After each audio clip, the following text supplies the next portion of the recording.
اگر آپ کا دوسرا شوہر جو کہ آپ کا کزن بھی ہے بچیوں کا خیال نہیں رکھ سکے گا تو مجھ سے آپ کیسے اچھی امید رکھ سکتی ہیں؟ میں تو غیر خاندان میں بیاہ کرائی ہوں، جوائنٹ فیملی سسٹم ہے، میں تو ان کا خیال رکھ لوں گی، مگر فہیم اور اس کی فیملی سے کیسے اچھے سلوک کی توقع رکھ سکتی ہوں؟ آپ بہت غلط فیصلہ کر رہی ہیں۔ بچیوں کو اپنے پاس ہی رکھیں، انہیں اپنی محبت سے دور نہ کریں۔ جو محبت ماں دے سکتی ہے وہ کوئی اور رشتہ کبھی نہیں دے سکتا۔ پھپھو نے دو ٹوک جواب دے دیا۔ تو پھر میں تمہاری طرف سے انکار سمجھوں؟ 100% انکار۔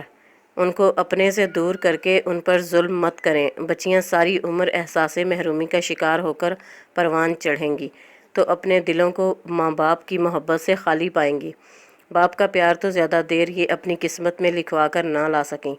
خدارا ان کے دلوں کو ماں کی محبت سے تو بھر دیں، ورنہ ساری عمر اپنے آپ کو ان کا مجرم تصور کریں گی۔ پھپھو نے سمجھاتے ہوئے حقیقت بھی گوشت گزار کر دی اور وہ ان کی بات سن کر دونوں کے ہاتھ پکڑے کھڑی ہو گئی۔ ان کو کچھ دنوں کے لیے میرے پاس چھوڑ دیں، جب نئے گھر میں ایڈجسٹ ہو جائیں تو آ کر ان کو لے جائیے گا۔ انہوں نے دونوں کو اپنے ساتھ لگا لیا اور مہک خاموشی سے انہیں وہیں چھوڑ کر چلی گئی۔ پھر پھپھو نے ان دنوں میں ان کا بہت زیادہ خیال رکھا، ان کی پسند کے کھانے بنائے، ڈھیروں کھلونے لے کر دیے، وہ بھی ان کے بچوں کے ساتھ بہل گئیں، مگر ماں کو یاد کر کے اداس ہو جاتیں۔ کافی دن گزر گئے مگر مہک نے کوئی رابطہ نہ کیا، تو ایک دن پھپھو نے خود ہی ان کو فون کر کے یاد کروا دیا کہ بچیاں آپ کو یاد کر رہی ہیں، تو وہ اگلے ہی دن انہیں لینے آ گئی۔ خوبصورت کپڑوں میں ملبوس بنی سنوری ماں نے انہیں اپنے ساتھ لگا لیا، وہ بھی اتنے دنوں کی بچھڑی ماں سے لپٹ گئیں، مگر پتہ نہیں کیوں ماں کے لمس میں شانزے کو وہ پہلے جیسی گرمی محسوس نہ ہوئی۔ پھپھو انہیں رخصت کرتے وقت اپنے ساتھ چمٹا کر ایسے تڑپ کر روئیں گویا بھائی کے ساتھ ساتھ اب بھتیجیوں کی شکل بھی آئندہ نہ دیکھ سکیں گی، مگر وہ معصوم ان کے دکھ کو نہ سمجھ سکیں اور ماں کے ساتھ خوشی خوشی چل دیں۔ گھر آ کر انہیں جس پہلی ذہنی اذیت کا سامنا کرنا پڑا وہ ان کا الگ کمرہ تھا۔ جب مہک نے انہیں بتایا کہ تم آج سے اس کمرے میں رہو گی۔ مما آپ میری والی سائڈ پر سوئیں گی نا؟ شانزے بولی۔ نہیں جی، مما میرے ساتھ سوئیں گی۔ وریشا نے ماں کا ہاتھ پکڑ لیا۔ نہیں، میں تم دونوں کے ساتھ نہیں سوؤں گی، میرا کمرہ تمہارے ساتھ ہی ہے، میں وہیں پر ہوں گی، اب یہ تم دونوں کا کمرہ ہے، تم لوگ یہیں رہا کرو گی۔ مہک نے ان سے نگاہیں چراتے ہوئے کہا تو وہ دونوں شاکڈ رہ گئیں۔ مگر مما ہم دونوں کیسے اکیلی سوئیں گی؟ ہمیں ڈر لگے گا، ہم آپ کے بغیر نہیں رہ سکتی۔ شانزے نے فوراً انکار کر دیا۔ اب تم دونوں بڑی ہو گئی ہو، اکیلے کمرے میں رہ سکتی ہو۔ وہ مزید ان کی کوئی بات سنے وہاں سے اٹھ کر چل دی اور وہ ساری رات دونوں بہنوں نے ڈرتے اور روتے ہوئے جاگ کر گزاری۔ کبھی ماں کو آوازیں دیتیں اور کبھی بے بس ہو کر باپ کو پکارتیں۔ ماں ساتھ والے کمرے میں ان کی پکار نہ سن سکی تو باپ تو ابدی نیند سویا ہوا تھا، وہ کیسے ان کی تنہائی بانٹتا؟ وہاں رہتے ہوئے چند ہی دنوں میں انہیں اندازہ ہو گیا کہ باپ کے ساتھ ساتھ ماں کی محبت بھی ان کے لیے دفن ہو چکی ہے۔ وہ حیران ہوتی کہ ہماری ماں ہمارے ساتھ ایسا کیوں کرتی ہے؟ دن میں تو پھر بھی وہ ان کا کچھ خیال کر لیتی تھی، مگر شام کو اسامہ کے آتے ہی وہ اکثر ان کو گھر پر اکیلا چھوڑ کر وہ رات کو گھومنے پھرنے نکل جاتے اور خوف سے ان کے دل کانپتے رہتے۔ نئے بابا کو جب انہوں نے پہلی بار بابا کہا تو اسامہ کے چہرے پر ناگواری کی لہریں ابھر آئیں۔ بھائی مہک، ان کو بتاؤ میں ان کا باپ نہیں ہوں، ان کا باپ مر چکا ہے، وہ صفاقی سے بولا۔ بچیاں اس دن کے بعد سے اسے انکل کہنے لگیں۔ ان کے درمیان ایسا رشتہ تھا کہ جیسے کسی دور پرے کے رشتہ دار نے یتیم و یسیر سمجھ کر اپنے گھر پناہ دے دی ہو، اور وہ اپنی ماں کے ہوتے ہوئے بھی یتیموں کی سی زندگی بسر کرنے لگی۔ معصوم ذہنوں نے حالات سے سمجھوتا کر لیا تھا۔ اب وہ نہ تو ماں سے کسی چیز کی فرمائش کرتیں اور نہ ہی اس سے اپنے لیے دل میں محبت کی امید رکھتیں۔ وہ اسکول سے آ کر کھانا کھا کے اپنا ہوم ورک کرتیں اور اپنے کمرے کو ہی دونوں بہنیں اپنی دنیا سمجھ کر رہنے لگیں۔ اب تو وہ اپنے سارے چھوٹے چھوٹے کام خود کرنے لگی تھیں۔ نہ ماں کی بے توجہی کا شکوہ ان کے لبوں کو چھوتا اور نہ اس کے شوہر سے کسی اچھے رویے کی توقع رکھتیں۔ ہاں، مگر اپنے تمام دکھ رات کو اپنے باپ کی تصویر سے بانٹنا نہ بھولتیں۔ زندگی میں کتنی تلخیاں برداشت کرنا ہوں گی، کیسے غموں کے پہاڑ تلے ان کے وجود ریزہ ریزہ ہوں گے، اس کا انہوں نے کبھی سوچا بھی نہ تھا۔ وہ اب بڑی اور سمجھدار ہوتی جا رہی تھیں۔ ماں کے رویے پر دل ہی دل میں کڑتی رہتی۔ شانزیں پہروں بیٹھی سوچتی رہتی کہ کیا میری ماں سگی ہے؟ ہو سکتا ہے ہم بابا کی بیٹیاں ہوں، ہماری ماں ہمیں جنم دے کر مر چکی ہو اور بابا نے اس مما سے دوسری شادی کر لی ہو۔ بابا کے ڈر سے مما اس وقت ہمارے ساتھ اچھا سلوک کرتی تھیں اور بابا کے جاتے ہی ہم سے ان کا رویہ برا ہو گیا۔ ماں کا ناروا رویہ دیکھ کر یہ خیال اس کے دل میں جڑ پکڑتا جا رہا تھا۔ ان دونوں کے دلوں میں باپ کی چند برسوں کی دی ہوئی محبت کا پودا تناور درخت بنتا جا رہا تھا اور ماں کے لیے نفرت کی جڑیں مضبوط ہوتی جا رہی تھیں، اور اس دن یہ نفرت زہر بن کر شانزے کے پورے وجود میں پھیل گئی۔ جب وریشا ساری رات بخار سے پھونکتی رہی اور اس نے پریشان ہو کر ماں کے کمرے کا دروازہ کھٹکھٹا دیا تو سوتیلے باپ نے غصے سے اس کے منہ پر ایک تھپڑ رسید کر دیا کہ ہماری نیند میں خلل کیوں ڈالا؟ دفع ہو جاؤ، جا کر اپنی بہن کی تیمارداری کرو، کچھ نہیں ہوتا اسے، اپنی بڑی ڈھیٹ جان لے کر پیدا ہوئی ہو تم دونوں۔ حقارت سے کہتے ہوئے اس نے دروازہ بند کر لیا اور شانزیں روتی ہوئی کمرے میں وریشا کے پاس آ کر اس کے ہاتھ پاؤں سہلانے لگی۔ وہ نیم بے ہوشی کی حالت میں تھی اور مما مما پکار رہی تھی۔ بخار سے اس کا پورا جسم تپ رہا تھا۔ وہ پریشانی سے مسلسل اپنے اللہ سے بہن کی صحت و سلامتی کی دعائیں مانگتی رہی اور پانی کی پٹیاں اس کے ماتھے پر رکھتی رہی۔ اس وقت اسے اپنی ماں دنیا کی بدصورت ترین عورت لگی تھی جو اپنے نئے شوہر کی محبت میں اپنی ممتا کا گلا گھونٹ چکی تھی۔ ماں تو وہ ہستی ہے کہ بچے کے معمولی دکھ پر بے چین ہو جاتی ہے، اس کی تکلیف اسے اذیت میں مبتلا کر دیتی ہے۔ یہ کیسی کٹھور ماں تھی جس کی بیٹی شدت تکلیف سے کراہ رہی تھی اور ماں کو خبر تک نہیں۔ پتہ نہیں اس ماں کے سینے میں دل ہے کہ نہیں۔ وہ ساری رات دکھی ہوتی رہی۔ صبح تک وریشا کی حالت کافی بگڑ چکی تھی۔ اسے دورے پڑنے لگے تو مہک اسامہ کے ساتھ اسے ڈاکٹر کے پاس لے گئی اور وہ گھر پر رو رو کر بہن کے لیے دعائیں مانگتی رہی، مگر پتہ نہیں اس کی دعاؤں میں اثر نہیں تھا، یا وریشا کی باپ سے محبت اتنی شدید تھی کہ وہ اس سے زیادہ عرصہ دور نہ رہ سکی، یا پھر ماں کی محبت کی محرومی کا غم نہ سہار پائی۔ شانزیں باپ کی جدائی کے غم کے بعد اب چھوٹی بہن کے بچھڑنے پر ماتم کرتی رہ گئی۔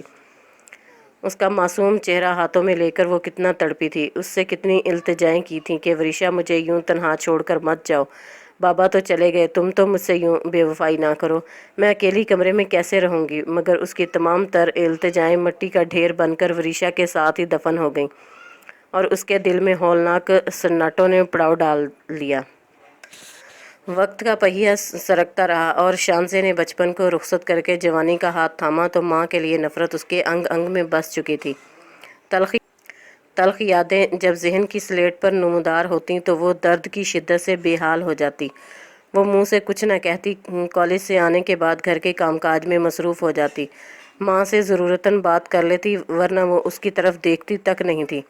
نہ کبھی اس نے مہک کے ساتھ بدتمیزی کی اور نہ اسامہ کو پلٹ کر جواب دیا، مگر وہ ان دونوں کو اپنی بہن کا قاتل ضرور سمجھتی تھی اور اس رات کا تصور کر کے نفرت اس کے دل میں اور سوا ہو جاتی۔ پچھلے کچھ دنوں سے اسامہ کا رویہ اس سے کچھ بہتر ہوتا جا رہا تھا۔ کبھی کبھی اس سے پڑھائی کے متعلق پوچھ لیتا، اسے کسی چیز کی ضرورت تو نہیں ہے، وہ اکثر پوچھتا اور وہ نفی میں سر ہلا دیتی۔ مہک بھی اسے توجہ دینے لگی تھی، اس کا خیال رکھنے لگی تھی اور اکثر وریشا کو یاد کر کے آنسو بہاتی تو شانزے کا دل چاہتا کہ اس عورت سے ان لمحوں کا حساب لے جو انہوں نے اس کے پاس رہتے ہوئے بھی اس سے دوری میں گزارے۔ اسے وہ ماں نہیں، وہ سمپولن لگتی تھی جو اپنے بچوں کو جنم دے کر خود ہی انہیں نگل جاتی ہے۔ مہک کی طبیعت اچانک خراب رہنے لگی، ٹیسٹ کروائے تو پتہ چلا کہ اسے بلڈ کینسر ہے۔ اسامہ اس کا بہتر سے بہتر علاج کروا رہا تھا، اس کے لیے روتا، اس کی زندگی کی دعائیں مانگتا، شانزے سے اس کا خیال رکھنے کے لیے کہتا۔ وہ اسامہ کو اپنی ماں کا اتنا خیال کرتے دیکھتی تو حیران رہ جاتی۔ یہ تو اسے اپنی ممانی سے ہی پتہ چلا تھا کہ یہ دونوں لڑکپن سے ہی ایک دوسرے سے محبت کرتے تھے۔ کسی دوست سے جھگڑا ہوا تو اسامہ قتل کے جرم میں جیل چلا گیا اور اس کی نانی نے مہک کی شادی شانزے کے باپ سے کر دی۔ مہک کو اپنے شوہر سے رتی بھر محبت نہ تھی، مگر ماں کی وجہ سے وہ اس گھر میں بسنے پر مجبور تھی۔ شادی کے 2 سال بعد ہی اس کی نانی فوت ہو گئیں اور جس دن اس کا باپ اس دنیا سے رخصت ہوا، اسامہ کو جیل سے باہر آئے 6 ماہ کا عرصہ ہوا تھا اور اس کی ماں نے عدت مکمل ہونے کے بعد اپنے عاشق سے شادی کر لی۔ اسے اپنے بابا شدت سے یاد آتے اور وہ سوچتی کاش میرے بابا کی شادی میری مما سے نہ ہوئی ہوتی، کاش میں اس عورت کی بیٹی نہ ہوتی، کاش میری مما مر جاتی مگر میرے محبت کرنے والے بابا زندہ رہتے تو آج وریشا بھی میرے ساتھ ہوتی اور ہم کتنی خوشی خوشی زندگی گزارتے۔ وہ خیالوں کے تانے بانے بنتی رہتی۔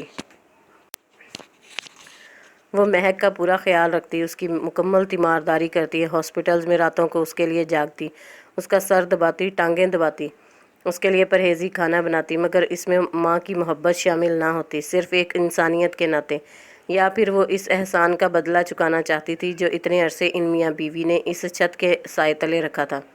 شانزے نے جلدی سے سوپ کا پیالہ ٹرے میں رکھا اور مہک کے کمرے کی طرف قدم بڑھا دیے۔